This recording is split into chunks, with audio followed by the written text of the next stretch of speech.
Epístola a los Hebreos, capítulo 9. Ahora bien, aún el primer pacto tenía ordenanzas de culto y un santuario terrenal, pues el tabernáculo estaba dispuesto así. En la primera parte, llamada el lugar santo, estaban el candelabro, la mesa y los panes de la proposición. Tras el segundo velo estaba la parte del tabernáculo llamada el lugar santísimo. Allí había un incensario de oro y el arca del pacto cubierta de oro por todas partes, en la que había una urna de oro que contenía el maná, la vara de Aarón que reverdeció y las tablas del pacto. Sobre la urna estaban los querubines de gloria que cubrían el propiciatorio.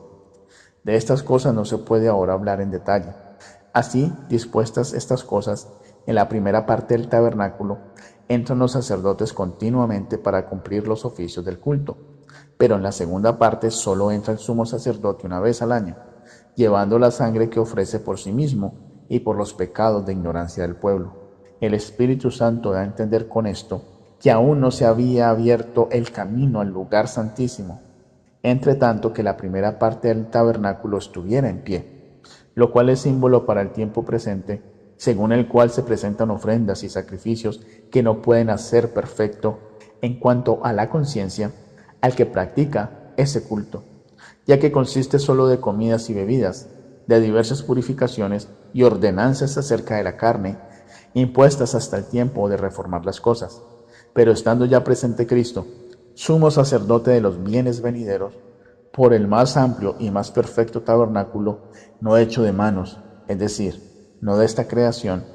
y no por sangre de machos cabríos, ni de becerros, sino por su propia sangre, entró una vez para siempre en el lugar santísimo, habiendo obtenido eterna redención. Porque si la sangre de los toros y de los machos cabríos y las cenizas de la becerra rociadas a los impuros santifican para la purificación de la carne, cuánto más la sangre de Cristo, el cual mediante el Espíritu eterno se ofreció a sí mismo sin mancha a Dios, limpiará vuestras conciencias de obras muertas para que sirváis al Dios vivo. Por eso, Cristo es mediador de un nuevo pacto, para que, interviniendo muerte, para la remisión de los pecados cometidos bajo el primer pacto, los llamados reciban la promesa de la herencia eterna. Pues donde hay testamento es necesario que conste la muerte del testador, porque el testamento con la muerte se confirma, pues no es válido entre tanto que el testador vive,